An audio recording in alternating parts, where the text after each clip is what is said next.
narealize ko minsan ang kinaiinis ko, Bishop, pag yung taong kausap ko, hindi kayo nagkakaintindihan sa mga konsepto. Oo. Ha?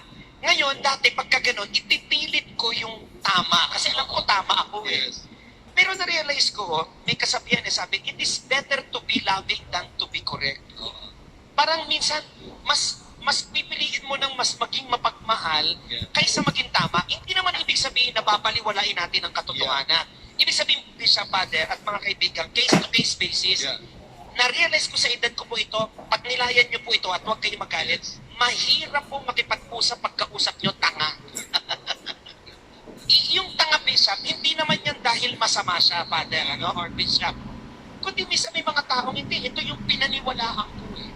Ito yung para sa akin ang katotohanan. Minsan, yan yung nakakapagpakinig sa akin. Kaya lang, kahit naman anong gawin ko, kahit ilaga ko naman sa kumukulong tubig yung taong yan,